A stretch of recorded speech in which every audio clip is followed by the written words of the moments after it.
1. Naruto was a boy who wanted so much in the world, and was given so little because of the burden he had with the Kyuubi inside of him.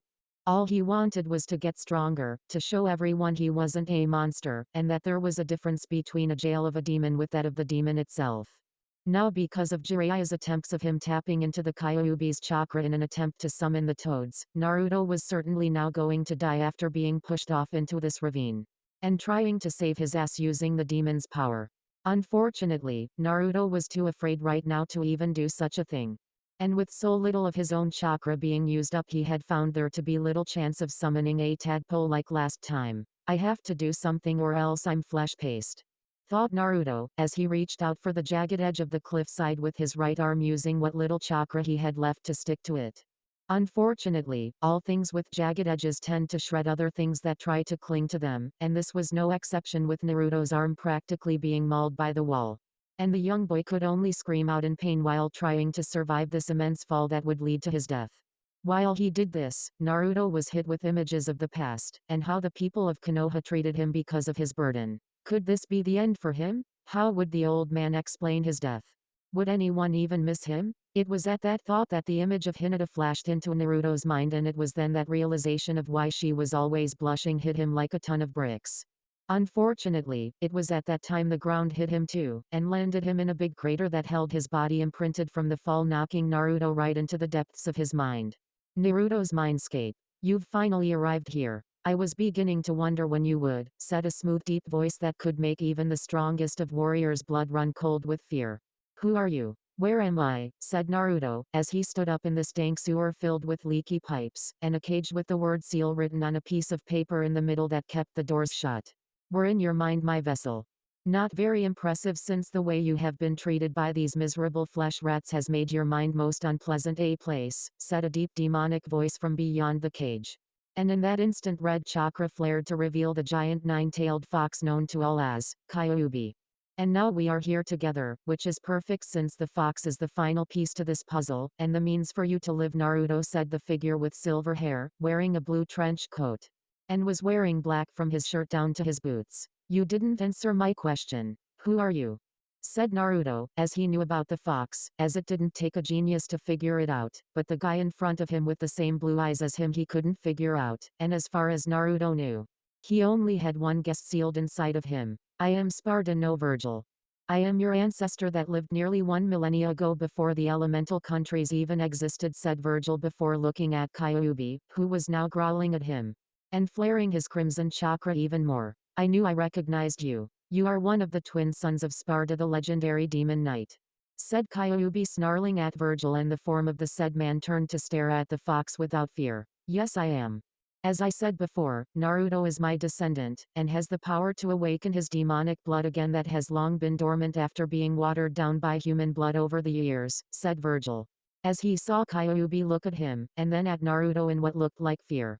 As if the yondaime sealing me up in his own kid is bad enough, but to find out it was inside the actual descendant of Sparda is even worse. Said Kyuubi, as he saw Naruto look at him in shock, and the fox realized that his vessel didn't know about his heritage. My father was, the yondaime? Said Naruto, as he saw Kyuubi nod, and Vergil as well to further confirm it. He was the only one at the time to have the strongest blood of our family after so many years, and I believe he could have even awakened it had a certain fox not attacked, said Vergil. As he saw Kyuubi growl at him, and then looked at a still shocked Naruto. It wasn't like I just woke up one morning to destroy this village of arrogant fools.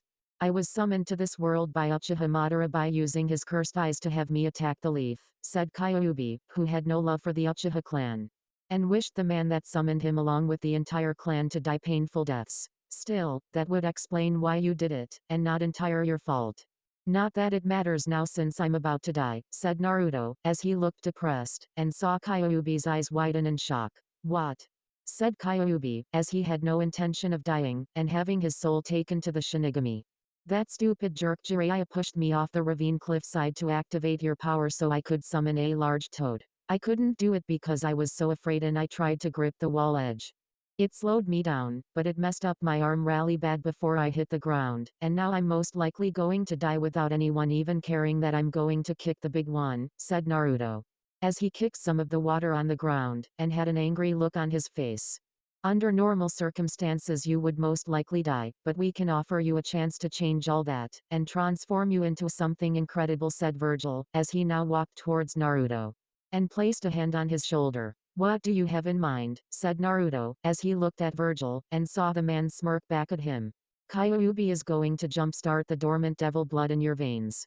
You would have fully awakened it on the bridge back at Wave Country had you finished your initial intent of killing Haku, but you stopped right before you could deliver the finishing blow. And resulted in your devil staying dormant, said Vergil, and saw Naruto looking away from him for a few seconds. I couldn't kill her. Haku wasn't a bad person and she deserved to be shown mercy, said Naruto, as he had no regrets in sparing Haku from that killing blow. And just wished the girl was alive to live in the village happily. And we respect that.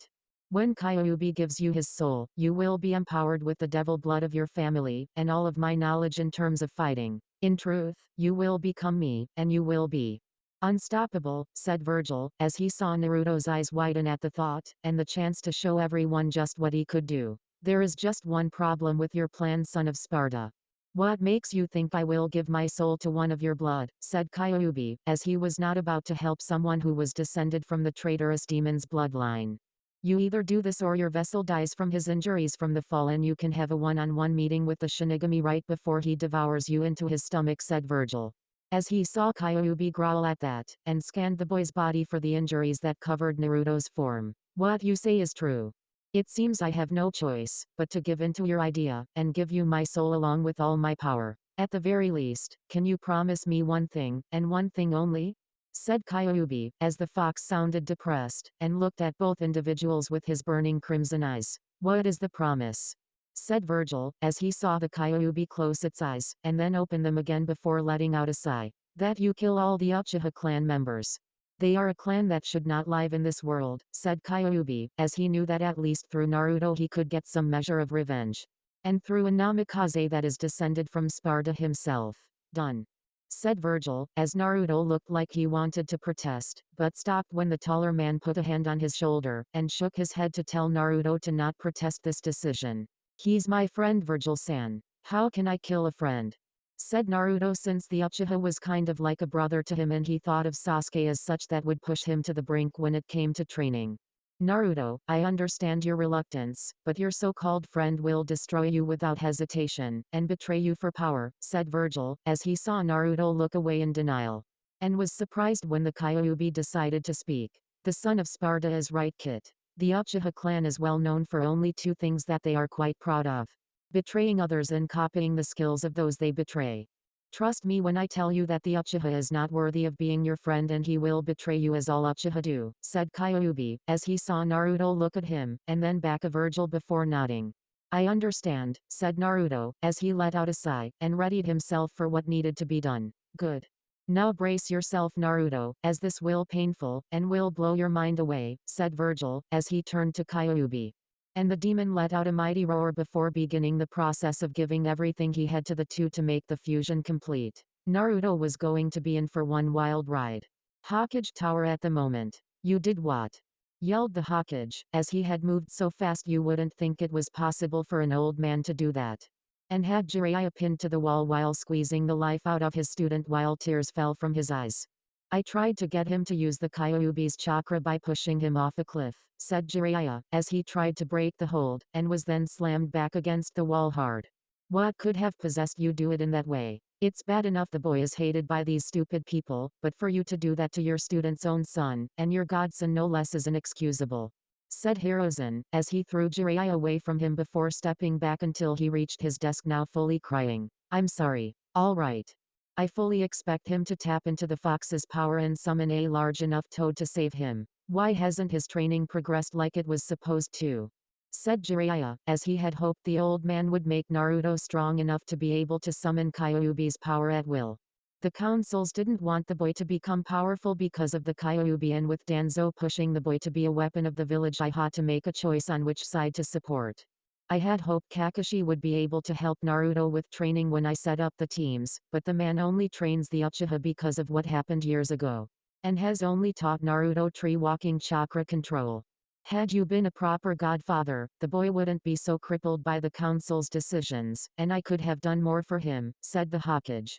as he let out more tears than he had ever before in his entire life, and felt the guilt of the past 12 years of not protecting Naruto properly eating away him. That was when the two felt it. The feeling demonic bloodlust on such a level it made them fall to their knees in fear. In fact, everyone in Konoha did, and everyone had frozen in fear at the demonic power of the crimson-purple energy that rose high into the air. It formed into a demonic creature of epic proportions with demonic wings before it let out a mighty roar that shook the ground around Konoha. And then just as it came it immediately left. What was that? It was like the Kyuubi 12 years ago only worse, thought the old Hokage, as he now struggled to his feet, and Jiraiya was doing the same. Sensei, said Jiraiya, but was silenced by a hand from the Hokage, and the old man looked at him now with cold hard eyes that held no love for the Toad Sannin. Don't even try to apologize, Jiraiya. I will announce Naruto's death after the Chunin exams are over, and I want you to know I will hold you responsible for this when I reveal the boy's heritage to the village. That you killed the Yondame's son and it was you that neglected your duties to him for the sake of your research, said Hiruzen, as he gave the hand signal to tell Jiraiya to get out of his office, and sat down in his chair before crying again at his failure. After few minutes, the old Hokage summoned his Anbu to him, and told them to check out the ravine that Jiraiya took Naruto to in order to search for anything that could be connected to the demonic power felt by all. The Anbu obeyed and headed out, though even they were silently afraid of whatever caused that demonic power to erupt. Weeks later, the day of the Chunin exam finals. It had finally come. The day of the Chunin exam finals had come for everyone that had wanted to see the competitors fight for the glory of their village. Though for the Hokage, he watched the audience around him with a heavy heart, and wished to see only one of the competitors now among the line down in the arena floor, Naruto. The Anbu the Sandame sent never came back, as they had gone missing for several days before another team was sent out to find them. And they were found, only they weren't just dead like the old Hokage suspected. They had been cut ruthlessly to pieces.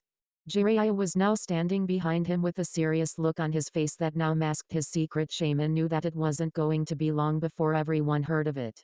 He knew that Naruto's life was going to be bad, as he had told Minato that from the start, but his stupid apprentice just wouldn't listen, and thought Naruto would be the symbol of hope for everyone. All it did was make the boy a symbol of their hate. It was during his time away from the old man after the confrontation with him over what he did to Naruto did Jiraiya realize how much of a failure he had become. How much he should have done for Naruto, but didn't do it, and now couldn't because the boy was most likely dead. Oh, Jiraiya had heard from the second Anbu team about how the first one was obliterated from this world, and the Sanin suspected it was possibly the Fox's doing now that it was free with Naruto's last act in this world to bring vengeance against the arrogant people in this village. It was practically poetic justice. Jiraiya then turned to the Kazekage sitting in the chair next to his sensei and immediately sensed something was off about the man along with the bodyguards he carried. While the exams would start soon, Jiraiya would keep his eyes on the Kazekage, and make sure this man was in fact who he was underneath his face cloth. "Where's Naruto? And Sasuke-kun?" said Sakura, as she waited for her two teammates to arrive for the exams, and Ino beside her was wondering as well. "I don't know." Naruto was looking forward to this fight to avenge Hinata after what Neji did to her, said Ino, as she did think it was romantic that Naruto would do something like that for Hinata, and was slightly jealous of the Hyuga girl because of it. Why couldn't she get a guy like that? "Naruto-kun, where are you?" thought Hinata, as she held her hands over her heart, and wondered where her crush was. This is not like Naruto-san to be late for something this tremendous. If anything, he should have been here early, thought Shino, as he looked on waiting for his teammate's crush to arrive.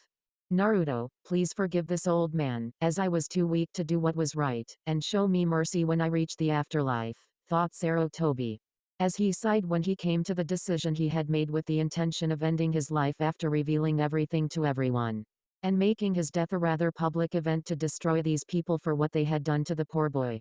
With a wave of his hand, the Sandame commanded the Jounin Proctor Genma to begin the Chunin exam finals, and had to hold back the tears that wanted to escape him again. The first match of the Chunin exams will now begin.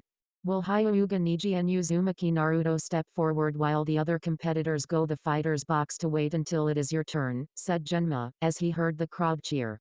And the Jounin wondered if it was for the obvious reason that Naruto wasn't here. "Coward. He says he'll make me pay, but in the end he's nothing, and will be nothing just like you, Hinata-sama," thought Niji, smirking at the empty space that was supposed to be where his opponent was supposed to stand, and it increased when he came to the belief Naruto wasn't going to show up at all. Since Uzumaki Naruto is not here, Hyuga Niji is the said Genma, but was silenced by a blast of killer intent so powerful that Gaara in the stands nearly had to grip the metal railing for support while Shukaku was screaming at him to run away of all things.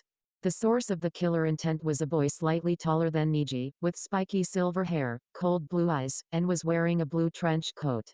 The lone figure was dressed in black from his shirt to his steel-toed boots, and had a sheathed katana sword in his hands that were currently behind his back. Hyuga Niji is my opponent.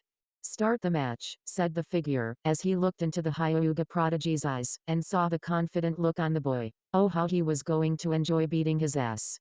I'm sorry sir, but you are not Uzumaki Naruto, and I will have to act, said Genma, as he tried to put a hand on the boy's shoulder, and found his hand crushed by the said boy in one swift second. I am Naruto, you fool. Now start the match so I can kill this Hyuga prick, said Naruto.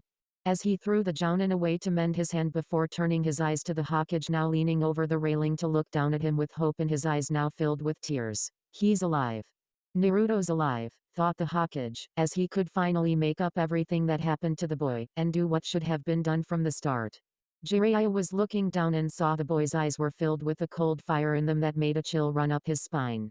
The last time Jiraiya had seen eyes like that on a namikaze aimed at him was the time when he had been caught by Minato peeping in on Kushina at the hot springs. Jiraiya thought he wouldn't be able to walk after Minato got through with him. Hokage-sama, is that boy really Uzumaki Naruto? Said a jounin walking up to the old Hokage, and the Sandaime looked at the jounin with fierce eyes filled with fire thought to be lost so long ago. Of course it is, you fool. Tell Genma to begin the match now, said Sarutobi, as he was not about to deny the boy his fight, and hoped he would have a chance to apologize to the boy for everything he failed to do. I just received word that you are Uzumaki Naruto, so the match will begin now, said Genma, as he flexed his right hand involuntarily, and brought his left hand down to start the match. It doesn't matter how much you changed over the course of this month given to you to prepare Naruto-san. You are a loser and you will never defeat someone that is a Hyuga prodigy, said Niji, as he got into his gentle fist stance. And began to look into Naruto's eyes that betrayed nothing while saying everything. Before I destroy you Hyuga Niji, will you answer me one question, and one question only? Said Naruto, as he still had his hands behind his back with his sword wrapped around his hands too, and saw the confusion in the boy's eyes. You should be more worried about how to live after this match Naruto-san rather than me answering your question, said Niji, as he activated his Byakugan. And gasped at the sight of the purplish crimson energy that flowed through Naruto chakra network. Humor me Niji Baka. Do you have any kind of remorse for doing what you did to your cousin Hinata during the preliminaries? Said Naruto, as he waited for Niji to attack, and knew the only way to do so was to attack the man's inner being. Remorse? Of course I feel remorse. I feel remorse in the fact I couldn't deliver the final blow because of the jounin senseis that interfered on her behalf. Said Niji, as he smirked at that memory, and saw Naruto's cold blue eyes narrow at him. In the stands, Hinata held her hands to her chest, and was on the verge of crying while her sensei sat beside her comforting her over that memory before glaring down at Niji. Niji's teammate Tenten felt sick in her stomach knowing that she helped train the Hyuga boy for this moment and felt the need to apologize to someone though she didn't know who. I see. Thank you for telling me this, as I now will feel no remorse when I do what I would rather not do in front of Hinata, and make her cry again like she is about to now, said Naruto. As he moved his sword to his side, and flicked the hilt with his left hand's thumb. It is fate that I win this day Naruto-san. Perhaps you have gotten stronger since last time, but I am by far the strongest of the Leaf Genin competing here today. Kneel before your better and surrender to me before I kill you, said Niji, as he found Naruto's calm behavior completely the opposite of what he saw in the preliminaries. And wondered what had changed the former blonde now silver-haired boy. No Niji-san. Fate has no power over me this day. Do you know why? Because I have the drive and the will to cut through it like a blade while you surrender to fate's veil like the weak Hyuga branch piece of trash you are, said Naruto smirking at a shocked Niji, who had become infuriated by Naruto's words, and rushed forward to slay this commoner before him to show that fate was on his side today. His gentle fist style would have struck true had they not been stopped by two things. One was Naruto moving even faster than Niji, and two, Naruto spun after dodging before slashing into Niji's unguarded back with his sword, Yamato. After getting out of the ravine, Naruto found his body had changed along with his clothes that took on the form of his ancestor. And his mind that was once filled with little to no information was now filled with all kind of information in terms of taijutsu along with swordsmanship. Acting on instinct of the memories Vergil gave him, Naruto summoned the sword to his being using the fox's chakra that was now his own, and brought the sword to his hands. His thoughts on the sword were temporarily put on hold when the Anbu came, as they drew their weapons thinking that he was Kyuubi in human form, and was ready to be killed. They were slaughtered without mercy. Now here Naruto was walking up to his down opponent before kicking him onto his back to let the wound get infected dirt and placed the tip of his sword at Niji's neck.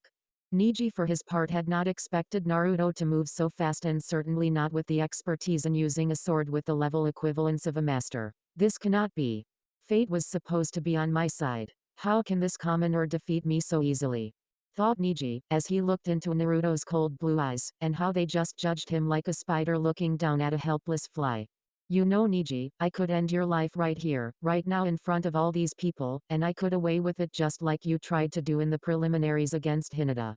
I should slice you open and spill your blood all over for these people to see. I should make you beg for mercy after that crap you pulled in the preliminaries and trying to make Hinata submit to you with your words on her being weak. Said Naruto, as he pressed the tip of his sword further into Niji's neck until it was just a simple muscle movement away from piercing skin, and ending the Hyuga's life. Are you?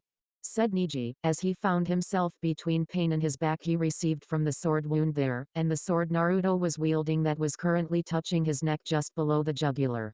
I could. I should. But I won't because then Hinata would cry even more. I don't want her to cry over your death since she wants to free your arrogant ass of that seal on your forehead, said Naruto, as he took his sword away from Niji's neck. And flicked the boy's headband off his head to reveal his cage bird seal. She wants to what? Said Niji, as he ignored Genma announcing Naruto the winner, and calling for medic so he didn't die. You heard me. She hates that seal more than you do and that's saying something. If she wanted to beat you, all Hinata-chan would have to do is use that damn seal, and make you submit with everyone watching in a very humiliating way back in the preliminaries. Yet, she didn't, and chose to fight you honorably in gentle fist taijutsu. I want you to reflect on what I have told you Niji, as you heal from your wound, and know that if you cross Hinata in any way possible that hurts her, I will kill you, said Naruto, as he sheathed his sword, and walked away to the fighter's box while ignoring the shocked crowd. I will. Thank you Naruto-sama, said Niji, as he was being carried away by the medics, and looked into the sky to see birds flying freely in the air. My name isn't Naruto anymore. It's Vergil. Namikaze Vergil, said Naruto now having renamed himself Vergil and revealed his heritage to the audience. He knows? Ha! Thought the Hokage, as he looked to Jiraiya, who shook his head to indicate he never told the boy, and also wondered how he knew. Could the Kyuubi have told the boy? And even so, how would the demon fox even know that? Thought Jiraiya, as he sensed the demonic aura around Vergil, and wondered if the Kyuubi had taken control of the boy before altering him to its own specifications. He's a Namikaze. How could I have missed it? Thought Orochimaru in his disguise and silently seething at the notion that he missed out acquiring the ultimate vessel that could surpass the Uchiha. The boy once knew as Naruto cared not for these thoughts since he couldn't read minds and even if he did he still wouldn't care what the trio thought. For now he would join the others in the fighter's box that were all staring at him like he had grown two heads, as was the audience itself, and it made the now Namikaze smirk at them. You have questions, said Vergil calmly, as he looked at the now empty arena floor, and waited for the next match to start. What the hell happened to you? Said Shikamaru, as he got straight to the point, and saw Naruto look at him with an expression that would make the Hyugas run for their money. Hell, even the Aburame clan seemed to look more emotional compared to the Namikaze right now, and that was saying something. You could say I made the pre-verbal deal with the devil, said Vergil, as he turned to look at the Hokage, who was whispering something to a nearby Jounin. And within a few seconds the Jounin appeared next to him in a poof of smoke. The Hokage would like to speak with you, said the Jounin, who seemed hesitant to put his hand on the boy since Genma was an example of what happens to those that try to invade the young Genin's personal space, and pay for it heavily. I know, said Vergil, as he vanished from sight, and was instantly in front of the Hokage now shocked that the boy could do that. He wasn't the only one. Naruto said the same, as he saw the boy standing in front of him on the railing of the cage booth before the silver-haired youth stepped off of it. And looked at the old man walking towards him now with tears in his eyes. "Hi Gramps. Call me Vergil from now on." "Oh, did anything happen in the month I was gone?" said Vergil, as he gave the old man a smile, and the sandame hugged the boy tightly to see if the body in front of him was real. "Forgive me my boy. I failed you in so many ways for the past 12 years of your life," said the Hokage, as he felt the boy hug him back, and pat him on the shoulder. "You had your hands tied behind your back Gramps. I understand. Just don't take any shit from the councils anymore, let me do my thing, and we'll call it even when you hand over the title of Hokage to me. Oh, for your information just so you know, I took the liberty of taking over the Namikaze estates, and spent the whole month there learning a lot of stuff thanks to the shadow clone jutsu," said Vergil. As he saw the Hokage's eyes widen, and Jiraiya's jaw drop with his eyes bulging out of his sockets. This kid is only using a fraction at best of his skills. How powerful could Naruto Vergil really be? Thought Jiraiya, as he saw the boy let go of the Hokage, and then looked directly at him with ice-cold blue eyes that were very similar to Minato's back in the day. "Hello Ero-sennin. I do believe we need to have a little chat," said Vergil, as he had his right hand off his sword, and turned the hand into a fist that pulsed with incredible power. Yeah, about the whole pushing you off the ravine thing to activate the power that was sealed inside of you. I just want to say I'm sorry, and that I said Jiraiya, as he let out a girly scream after Vergil kneed the poor Sannin right in the family jewels that sent the student of the Sandame some 20 feet into the air before Vergil spin-kicked him into a nearby wall. "Apology accepted Ero-sennin. Though for the record Godfather, this beating is going to be one of many, as I expect you to train with me whenever I ask for it, and should you say no, I'll chop your balls off," said Vergil, as he turned to face the Hokage, and saw the man look like he had actually regained some of his lost age.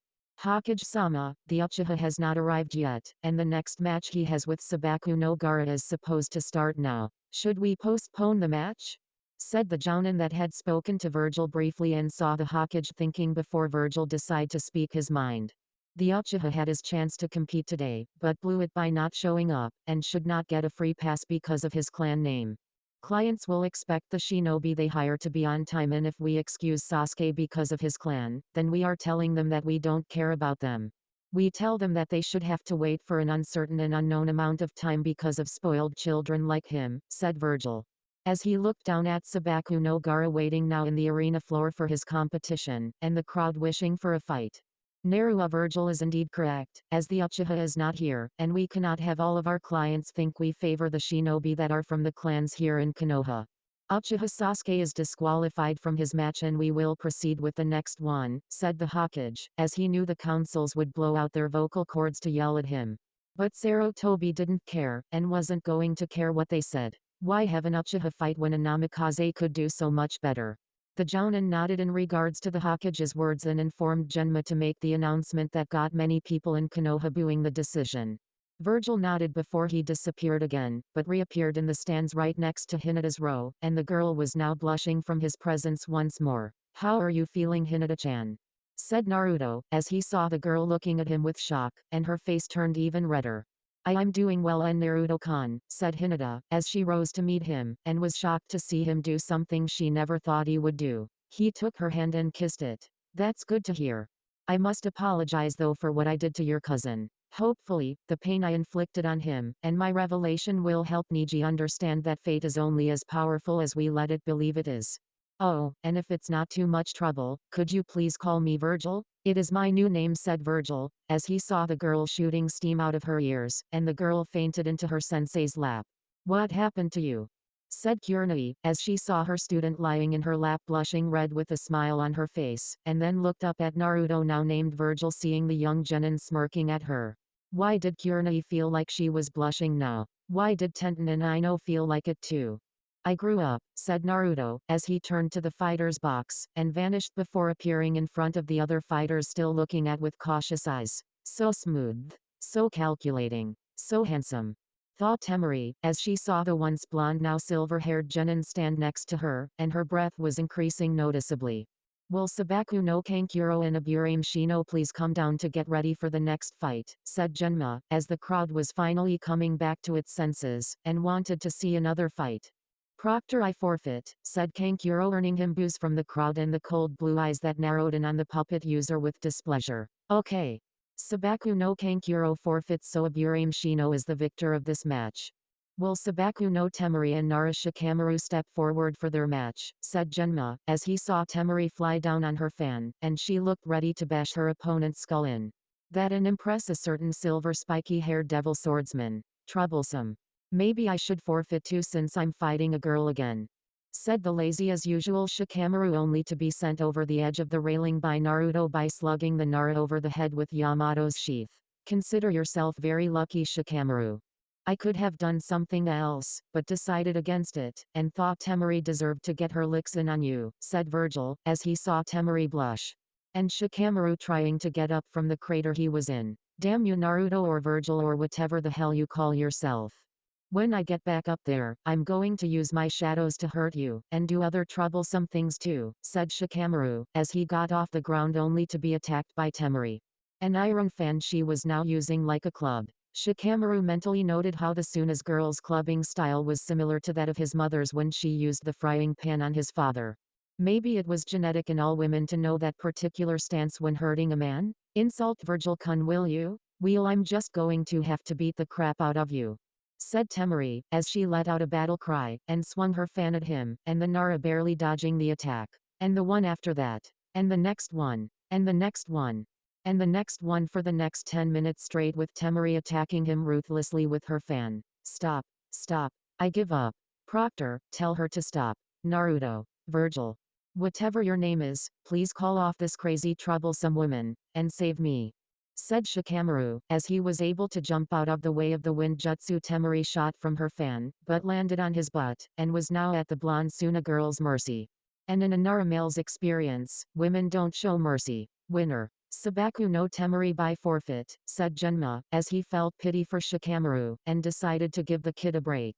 But I want to hurt him for Vergil-kun, said Temari, as she looked up at Vergil with puppy dog eyes, and Shikamaru was shaking his head along with his hands to tell Vergil to say no. Make it quick, Temari-chan, and then come back up here, said Vergil, as he heard the girl's yell of thank you, comma. And then the screams of pain delivered onto Shikamaru, with the final blow being Temari's iron fan folded up before hitting the lazy Nara hard over the head, making him look like an ostrich when the cloud of smoke lifted. With her objective complete, Temari put her fan on her back and skipped to the steps of the fighter's box, where she was humming a tune all the way up, making everyone except her little brother sweat drop. Women. You can't kill them. And you can't do anything to make them not hurt you for being you, thought Shikamaru, as he finally got his head out of the ground and spit out the large clump of dirt in his mouth that had a worm in it. Okay. The next match will be Sabaku no Gaara fighting Namikaze Vergil. Will both fighters please come down for your match, said Genma, as Gaara appeared in a swirl of sand yet again, and Naruto was some 10 to 15 feet away from him. Genma was about to start the match when a wind blew into the stadium to reveal Uchiha Sasuke and his teacher Hatake Kakashi right behind him. I'm sorry. We're not late for Sasuke's match, are we? Said Kakashi, as his one eye formed into a U shape, and many in the stands were sweat dropping at this man's lateness. Actually, you're very late, Kakashi. The Hokage disqualified Sasuke and were now into the semi-finals, said Genma, seeing the other Jounins' shocked look, and Sasuke looking absolutely livid from that news. What? Who is Gaara fighting? I'll take that weakling's place, said Sasuke, as he saw Gaara standing in front of someone the Uchiha didn't recognize, and wondered who it was the Kazukage's son was fighting. Namikaze Vergil. Formerly known as Uzumaki Naruto, said Genma, seeing Kakashi look like he was ready to have a heart attack, and Sasuke looked unimpressed, though the anger on the Uchiha's face never left him. So he beat Neji. The Hyuga clan must be weaker than I thought, said Sasuke, as he walked over to the two fighters, and then looked into Vergil's eyes. Leave, Sasuke. This is not your fight, said Vergil, calmly turning to the side slightly, as he now had his sheathed sword in his left hand, and his right hand twitched a little too. You leave, loser. I'm an Uchiha. You're nothing but some pebble on my road to gaining power to kill my older brother, and I'm going to fight Sabaku no Gaara, said Sasuke, as he took a single step towards Naruto. And instantly regretted it. He regretted it because Vergil had drawn his sword in a blink of an eye and had the long katana blade barely an inch away from Sasuke's own. Leave, Sasuke. I will not tell you a third time, and if you refuse again I will make you very similar to Kakashi in terms of how you wear your headband from now on, said Vergil, as he saw Sasuke looking nervous. And so was the audience, since not many of them thought anyone would dare raise a blade to the last Uchiha. Hokage-sama. Stop Naruto, he's gone mad, and is threatening his own teammate, said Kakashi, as he looked for the old fire shadow for help, but found the man was not going to be so sympathetic towards the Uchiha. And the look in the old man's eyes made it clear he wasn't going to bow to the councils anymore. The Uchiha had his chance to be here on time, Kakashi. Now it's Vergil's turn, said the Sandaime, as he saw Kakashi was shocked yet again, and turned to look at Sasuke trying to be defiant of his teammate's weapon. He wasn't faring very well. I wish to fight the Namikaze heir. He is clearly the stronger of the two shinobi before me, said Gaara, as he had heard of the Namikaze clan. And to fight one of its members made fighting a member of the Uchiha clan seem dull by comparison. Let's go, Sasuke. There is always the next exam that will be hosted here in a few more months, said Kakashi, as he pulled Sasuke back from Yamato's tip. And tried to keep calm under Vergil's penetrating blue eyes that made him want to take a good 100 steps back from the silver-haired boy. You will have to forgive the Uchiha for his stupidity, Gaara-san. The arrogant tend to be the first that want to die in battle while thinking they'll live to see the next day. Such is the way of fools, said Vergil calmly, as he sheathed his sword, and looked at the statue-like form of Sabaku no Gaara standing there with his arms crossed over his chest. I agree. Can we begin now, said Gaara, as he looked at the proctor, who looked up the Hokage, and saw the old man nod his head to proceed. Namikaze Vergil versus Sabaku no Gaara. Ready, fight. Said Genma before getting far away from the two, knowing they were about to do serious damage to the other. As you are the guest here in Konoha and the Uchiha was quite rude, I'm giving you the first move in this fight, said Vergil, as he bowed his head slightly, and then waited for Gaara to make his move. The move was the cork on the gourd to fly at him before the sand in it began swarming around Gaara like mystical spirit. The cork was caught by Naruto before he threw it over his shoulder and cocked his head to the right for a second. Prove my existence in this fight, Namikaze, said Gaara in a deadly tone, and all Vergil did was smirk in response before rushing forward. Gaara's sand launched itself at Vergil, as it sensed the swordsman's approach, and tried to wrap around the Namikaze like so many victims had done so in the past. However, Vergil was too fast for the sand, and drew his sword, slashing all around Gaara with the sand the Kazukage's son produced, taking the hits that were delivered. This Namikaze guy can't win.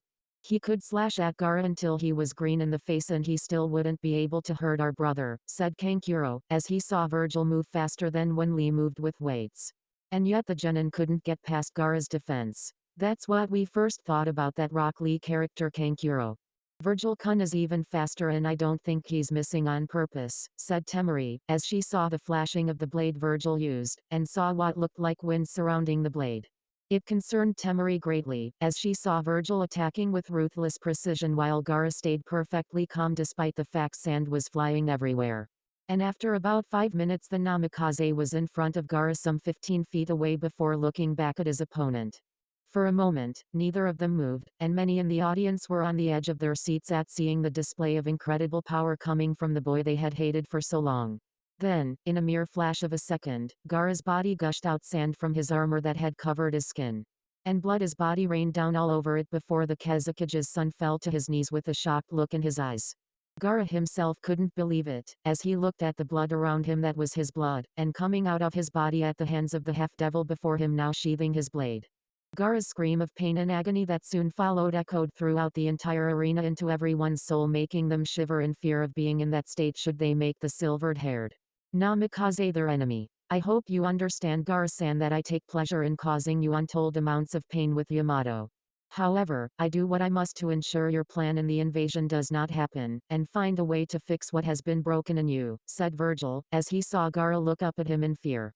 And sensed Shukaku quivering along with its vessel at the power the half-devil possessed. You are strong. You have given me a fight like no other. You have hurt my body like no other. I give up, said Gaara, as he looked up at Vergil, who looked at Genma, and saw the man nod his head at hearing the surrender, though the nod was more of a reflex than anything.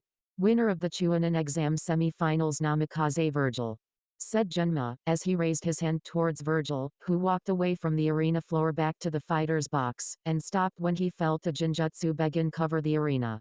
It begins, thought Vergil, as he looked at the cage booth where an explosion from a gas bomb hitting the floor of the booth covered it enough to make the leaf shinobi hesitant to move. And made the half-devil tighten his grip on the sheathed blade while enemy forces that were disguises as spectators sprung from the crowd to engage the leaf. Vergil was no longer the supposedly stupid boy he had been for well over a decade, as his mind had been flooded with knowledge of past, and that of the present. Images from the first Chunin exams, the preliminaries. And Sabaku no Gaara's demonic taint from the demon sealed inside of him when facing Lee in the preliminaries came running through his now tactical mind. Gaara was possibly the level of a cage already, so why put him in the Chunin exams? Answer: to use during the Chunin exams in a way that would cause chaos. However, with this key form of the attack against Konoha stopped from being carried out by the enemy, all that was left was the mastermind behind it all, and it certainly wasn't the Kazekage. The man may be a cage, but he was no master tactician, and the only one that could pull off a skilled invasion was none other than Orochimaru of the Sannin.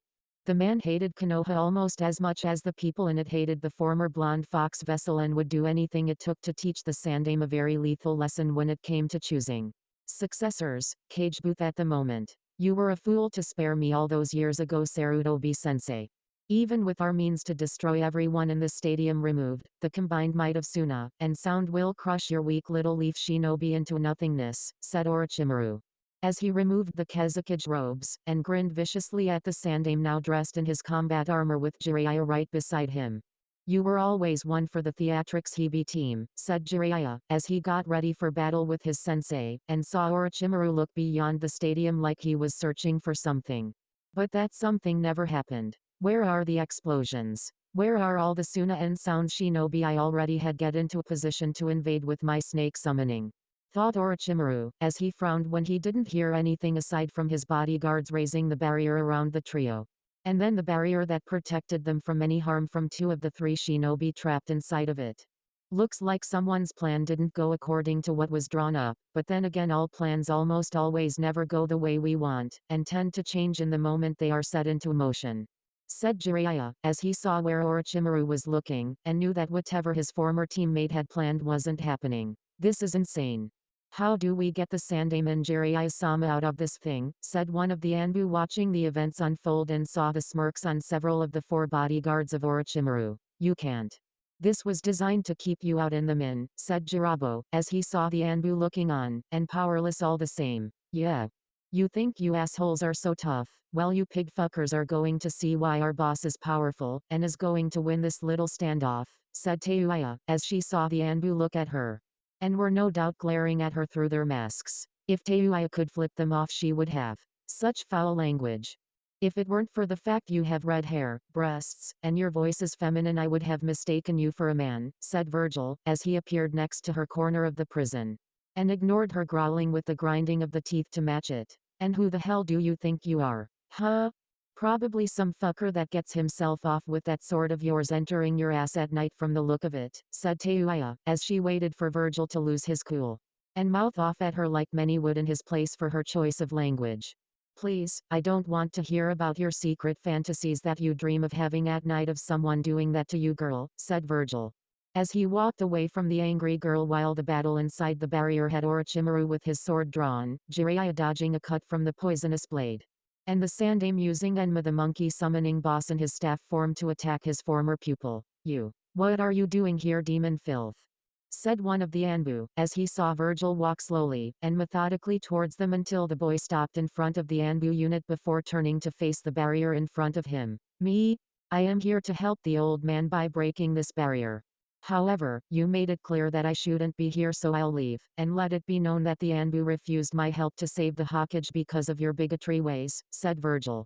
As he turned to leave, and sensed the Anbu stiffen. Wait. If you know the way to take down the barrier to save the Hokage, then please do so, said the second Anbu behind the first. Why? I'm not welcome in this village even after you all heard what my last name really was, meaning you don't care about the Hokage in general. If you did, you would have honored my father's dying wish, and reinforced the Sundaime's law regarding the fox while protecting me when I was a child. You think I owe you anything for what the Kyuubi did to Konoha all those years ago? What I owe you is nothing, but a good quick stabbing of my sword through your guts, and cutting you all vertically in half in front of your families, said Vergil. as he saw them tense when he turned slightly to face them, and sensed the first Anbu glaring at him heavily. Damn demon. I don't care if you're the Yondame's son, you're still a monster, and deserve to die like the council said you should, said the first Anbu, who was not going to change his opinion about Vergil for anyone. If that is your final answer, then I am leaving to kill more of the invaders like I did the ones outside our walls, and further increase my reputation amongst our clients, said Vergil. As he had spent quite bit of time before the exams killing the Suna shinobi that were preparing the summoning circle. And the sound shinobi that were hiding in wait to spring their trap during the Chuanin exam finals. It was a shame no one really wondered why he was so late getting to the stadium in the first place. Though if it weren't for the shadow clone jutsu, Vergil doubted him getting to the stadium on time would have been even possible, and missed his fight with Niji. No. Please, we are sorry for what we did, and wish to seek your aid to help the Hokage in his time of need, said the third Anbu of the group, and knew that the only way to save the Sandame was to make peace with the half-devil. Vergil stopped walking away after that and didn't move for a good 10 seconds before turning around to face the three Anbu.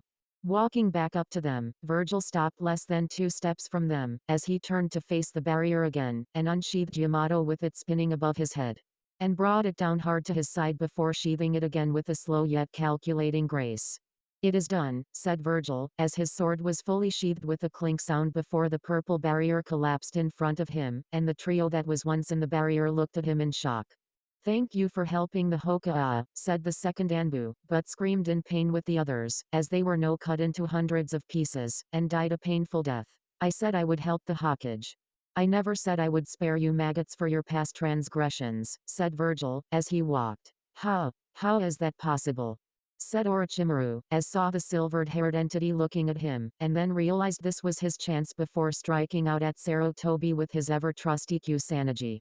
Jiraiya saw this and was able to flank Orochimaru, knocking him away from their sensei before the poisonous sword could cut the old man. Protect Orochimaru-sama, said Kadamaru, as he along with the other Sound Four now moved to stop Vergil's advance, and tried not to feel intimidated by the smirk on the half-devil's face. Idiots, said Vergil before he moved faster than they could see and knocked the four down using taijutsu mixed with using his sheathed sword in the process. The Sound Four were down on the ground unconscious before another team of Anbu arrived on the scene, and Vergil walked over them to get to a now at a disadvantaged Orochimaru. Surrender, Orochimaru, your plan has been ruined, you're surrounded on all sides, and you have no means to beat us, said Sarutobi, as he saw Jiraiya move to his right, and saw Vergil on the left with Anbu ready to strike from the Sannin's back. Sorry Sarutobi-sense, but you should know that a shinobi of my caliber always has a backup plan, and has the means to escape, said Orochimaru. As one of the Anbu behind the Sannin took out the others, and then removed his mask to reveal himself to be none other than Kabuto. Time to go, Orochimaru-sama, said Kabuto, as he went through hand signs, and shot out an A-ranked fire jutsu at the trio before him. Not yet. Keep them occupied a little longer, Kabuto. Summoning art impure world resurrection, said Orochimaru, as he managed to raise a coffin with the word first written on it, and grinned knowing the odds just went up in his favor. You need to stop him, Jiraiya, said Sarutobi, as he was on tired legs, and saw Vergil spinning his sword in such a way that it blocked the fire jutsu from hitting them so it would give Jiraiya a chance to attack his former teammate.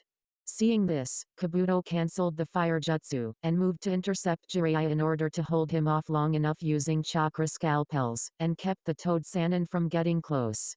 With the coffin down, the Shadaime of the Leaf came walking out looking well preserved, and looked at the old Hokage along with Vergil with sleepy looking eyes. Is that you, Sarutobi?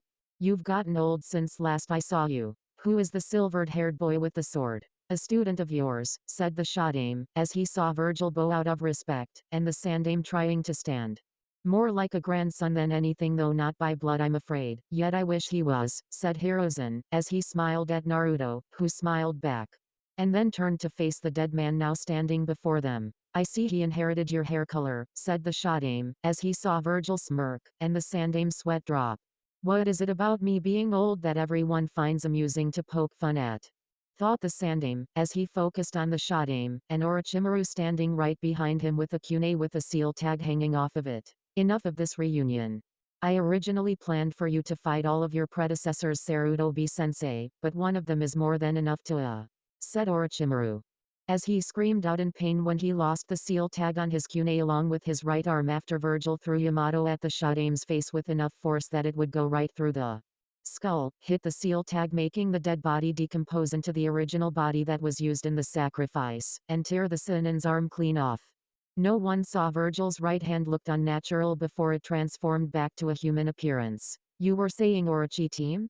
said Vergil, as he saw Orochimaru stumble back in pain, and was soon supported by Kabuto, who came to the aid of his master. And they immediately fled with some sound shinobi that broke away from the stadium fighting. "Should we pursue?" said Jiraiya, as he looked at the tired Sandaime, and saw this battle took its toll on him both physically as well as psychologically from memories of years past. "No. Orochimaru will make another appearance again eventually despite his failure here today. In the meantime, we must tend to those injured, and see what has happened during our little confrontation with my traitorous student," said the Sandaime. As he saw the all people in the stadium were safe, and the allied forces that invaded that weren't killed had been captured along with the Kazukage's siblings. Though from the looks of things, the older siblings didn't put up a fight, and their sensei Baki was currently dead at the hands of a female Anbu with purple hair wrapped in a ponytail. Retrieving his sword, Vergil sheathed his trusty blade before turning to face the body awake, as well as a barely alive Tsuchikin letting out a small whimper from her mouth. And her eyes staring up at the half-devil also indicated she wasn't dead. Picking her up, Vergil turned to the Sandaime before nodding his head. And then vanished to take Kin to the hospital to be revived into a state of better health in order to get answers out of her later. "Things have definitely turned interesting around here," said Jiraiya, as he saw his new student leave. And then looked to his sensei having finally stabilized his breath with Enma in animal form supporting him. "Yes. Though I'm afraid things will get more difficult for Vergil because of the councils, as they will want answers to this newfound power, and may demand it be sealed up in the name of village security," said the Sandaime, as they had used that excuse before, and right after when the Kyuubi attacked to keep the poor boy crippled in developing into a fine shinobi. "Well, I have your back in this one, sensei, and I doubt the clients will enjoy seeing the last namikaze being treated unkindly by those traditionalists that cling to the old ways that don't work well in this world," said Jiraiya, as he patted his sensei on the back, and the Sandaime nodded in agreement. "Yes. Soon word will spread of Konoha's last namikaze, and I have a feeling the boy will become quite famous like his father," said the Sandaime. As he smirked at the thought of Vergil sticking it to those old fools, and obtaining what they would deny the half-devil. "You may have to revoke your law on him," said Jiraiya, as many questions were going to be asked by everyone, and the law pertaining to Vergil made things complicated. It said you could mention the boy having the Kyuubi sealed inside of Vergil, but it didn't forbid anyone from calling the boy other names. And let the hint linger long enough for the younger generation to pick up what was meant by it. "I know. Though it may happen with Vergil going along with you to retrieve my second successor," said the third, as he turned to his student, and saw Jiraiya raise an eyebrow at that. "A successor? Who?" said Jiraiya, as he wondered just who had the right, and the might to be the sixth Hokage of Konoha. "Senjutsu-nade. Your old teammate and my student," said Sarutobi, as he saw the shock on Jiraiya's face, and smirked when it went pale at the thought of running into the woman again. Tsunade never did forgive Jiraiya for that strip poker game she had with him when they got drunk that one time and she woke up in with very little dignity with even less clothing on. Oh, and Jiraiya had apparently taken several pictures he used for inspiration for some of his best-selling Icha Paradise books. Yet, Jiraiya was most definitely screwed. I make Shikamaru versus Temari the other version. Troublesome. "Maybe I should forfeit too since I'm fighting a girl again," said the lazy as usual Shikamaru, as he looked down to see Temari waiting for him. And he gulped at the thought of the blonde in the arena meeting his mother if the girl stayed in the leaf long enough. Looks like someone is about to chicken out. "I'll have to punish him for it, and I think I know how," thought Vergil, as he silently put down his sword before walking up behind Shikamaru with a demonic smile on his face. And struck, making the shadow user cry out for help. "What's going on up there?" thought Genma along with Temari, as they heard Shikamaru yelling at Vergil to stop whatever he was doing, and what they saw happen next had shocked everyone. Shikamaru was thrown out of the fighter's box. Shikamaru was thrown out of the fighter's box in only his underwear.